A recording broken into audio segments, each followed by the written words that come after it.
Poytaxtimiz Toshkentda o'tkazilgan 7 yoshdan 70 yoshgacha vatandoshlarimiz jalb qilingan piva festivalidan so'ng ba'zi amaldorlarimiz jazolangani haqida xabarlar paydo bo'ldi. O'zining islamofobligi bilan ma'lum va mashhur bo'lgan sobiq adliya vaziri Davletovga ajratilgan mukofot puli berilmaydigan bo'libdi. Uning yugurdaklaridan biri esa gap ko'payishi ortidan lavozimidan bo'shatilgani aytilmoqda. Prezident azon ovozini eshitganda xursand bo'laman degandi, lekin Davletov komandasi azon ovozlarini o'chirishdi.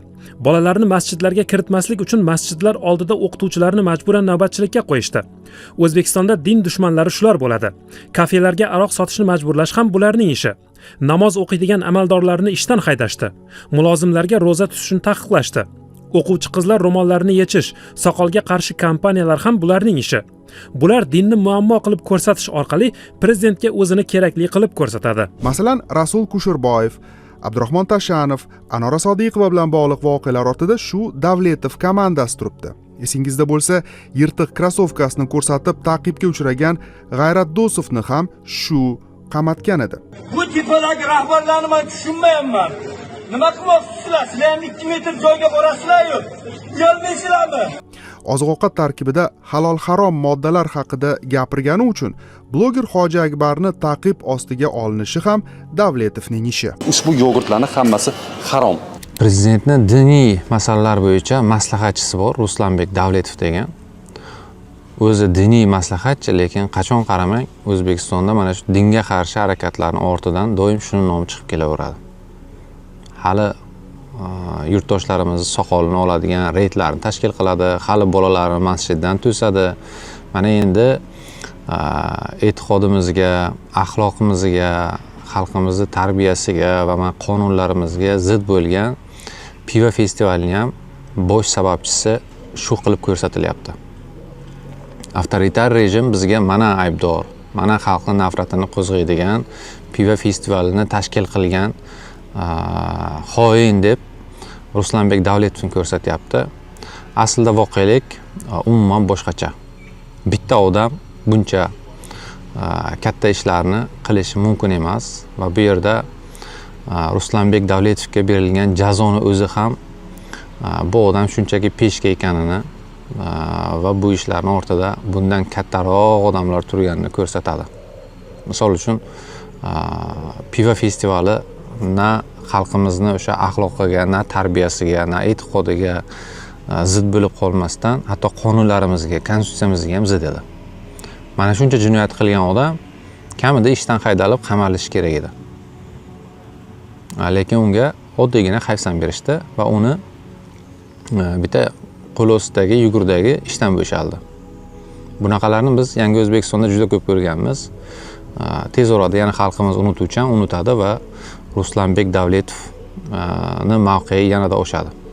Mana u ishdan haydalgan yugurdagini ham boshqa joyga, yaxshiroq joyga ishga o'tkazishadi. Bo'ldi, shu bilan hammasi tinchib ketadi. Bitta Ruslanbek Davletov bunaqa katta festivalni tashkil qila olmaydi. Uni moliyaviy manbasi qayerdan? Ruslanbek Davletovning oyligidanmi? Shuncha katta xarajat qayerdan bo'ldi? Va uni butun boshli Ichki ishlar vazirligi targ'iboti bilan shug'ullandi.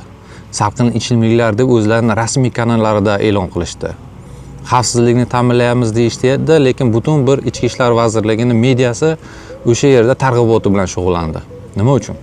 Bitta Ruslanbek Davletov uchunmi? Yo bo'lmasa butun boshli saroy mullalari, butun boshli saroy blogerlari jim turdi. Shu mavzuda gapirmadi. Ruslanbek Davletovdan qo'rqqani uchunmi? Yo'q. Bu odam bitta kichkina bir amaldor bo'lsin. Nimasidan qo'rqishadi? Ayni damda hukumatning bu jazo choralari qanchalik adolatli va adolatsiz, buni muhokama qilmoqchi emasmiz. Bugun ko'tarmoqchi bo'layotgan mavzuyimiz mutlaqo boshqa. Ommaviy ichkilikbozlik festivalidan so'ng mas'ullarga nisbatan tanqidlar ko'paygach, festivalning qo'li uzun tashkilotchilari avvaliga bu salqin ichimliklar festivali edi deb xalqni chalg'itmoqchi bo'lishdi.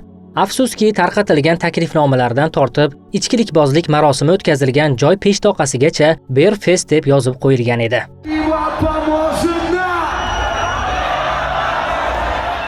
Shundan so'ng ichkilikbozlik va fahsh himoyachilari sahnaga chiqishdi. Xuddi shulardan biri qo'sh tirnoq ichidagi psixolog va yozuvchi Mahmud Yo'ldoshevning safsatasi millatimiz va qadriyatlarimiz ustidan kulishdek yangradi. Bizda pivo taqiqlanganmi? Xo'p chaqiribdi, suv ich deb hamma suvni qator qo'yibdi. U suvning o'rniga pivo ichsa, nima tadbir o'tkazganlar aybdorshimi? Ha tepada yozib qo'yibdi-yu, pivo festival. Pivo festival. Yozib qo'yibdi, ekranda ham katta qilib. Biror joyda yozilganini ko'rmadim. Salqin ichimliklar faqat e'lon qilingan. Bu nihoyatda O'zbekistonga katta foyda keltiradi. Bilasizmi, O'zbekiston hozir turizm jihatdan turizmning kelayotgan soni o'sish jihatdan dunyoga birinchi o'rinlarga chiqyapti. Xalqdan hokimiyatdan ijozat olinganmi? Xalqning vakili hokimiyat bo'ladimi? Yana nima bittalab so'rab chiqish kerakmi? Kechirasiz-ku, bir jumlani bir aytaylik dumini ushlaylik. Yo'q, doim ko'pchilikning fikrlari inobatga olinadi-ku bunaqa. Ko'pchilikning fikri hokimiyat ijozat bergan bo'lsa, mana shu ko'pchilikning fikriga ijozat berildi degan bo'ladi.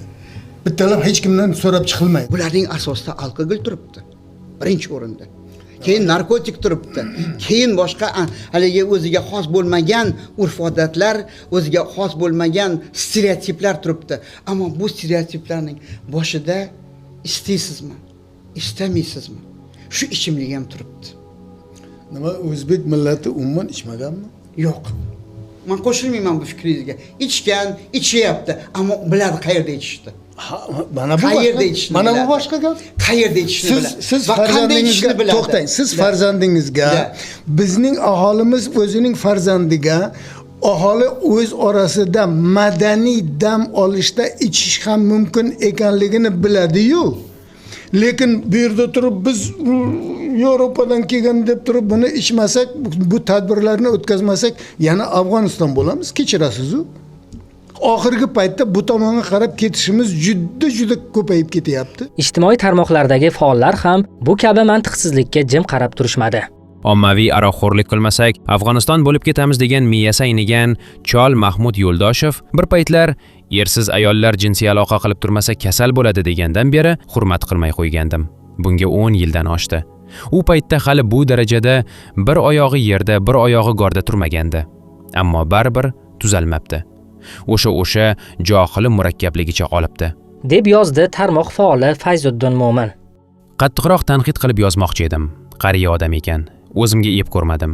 Indamay desam, ichimdagi vijdonim aytayaptiki, bunaqa miyasi ayniganlar o'zlari xor bo'lgani yetmagandek, butun bir millatni erkinlik niqobi ostida tubanlikka yetaklamoqda. Erkinlikni axloqsizlikdan emas, qonun ustuvorligidan boshlasak bo'lmaydimi? Bu chol umri davomida amaldorlar qilayotgan korrupsion jinoyatlarga ko'z yumib kelgandir, balki o'zi ham sherik bo'lgandir, lekin axloqsizlikka kelganda erkinlikni da'vo qilyapti. Agar erkinlik degani amaldorlarning o'g'riligiga ko'z yumib, millatni axloqsizlikka yetaklasa, bunaqa erkinlikka mana shu cholning sovuq turqiga tupurgandek tupuraman, deb yozdi bloger Vafo Mo'min. Bizning e'tiborimizni esa bu manqur cholning ichmasak Afg'oniston bo'lib qolamiz deyish orqali kimning nog'orasiga o'ynayotgani tortdi. Yaqin va uzoq tariximizga nazar tashlasak, hech bir davrda aroqxo'r yoki pivoxo'rlar mamlakatimizning rivojiga hissa qo'shmagan. Qo'shni afg'on xalqining nochor yashashi zamirida mas'ullarimiz tili bilan aytganda salqin ichimliklar festivali o'tkazmagani emas, aksincha millatlarni turli illatlarga botirib, ham ma'nan, ham jismonan qulga aylantiruvchi bosqinchilarning butun insoniyatga qarshi jinoyatlari yotadi. AQSh boshchiligidagi g'arb davlatlarining Afg'onistonga qarshi hujumlari, minglab tinch aholi, ayollar va bolalarni o'ldirishi, mavjud infratuzilmalarni portlatishi ortidan mamlakat vayron qilindi. Amerika dengiz piyodalari korpusining sobiq razvedka ofitseri Scott Ritter sionizmga qaratilgan aslida ko'pgina bosqinchilarga tegishli mafkurani shunday ifodalaydi.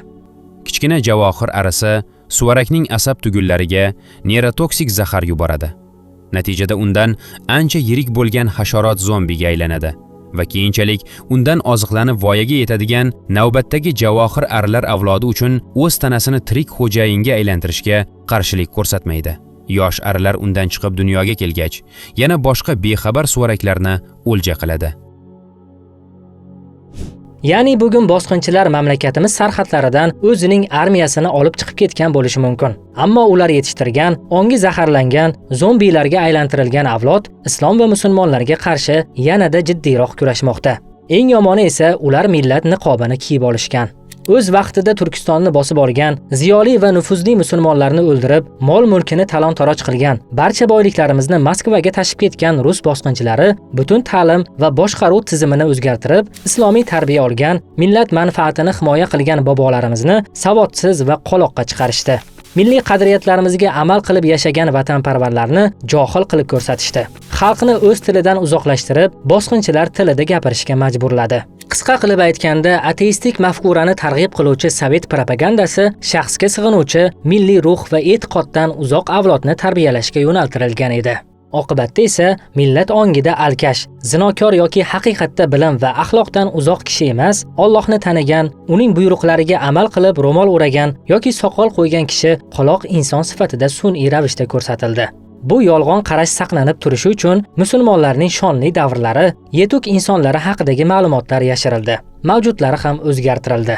Mazkur bosqinchilik harakatining mustaqilligimizdan keyin ham davlat siyosatidan yulib tashlanmayotgani achinarli holatdir. Misol uchun o'tgan yili O'zbekistonda chempion qizlarning hijobi prezident bilan uchrashuv uchun yechtirilgani ham ko'plab muhokamalarga sabab bo'lgandi.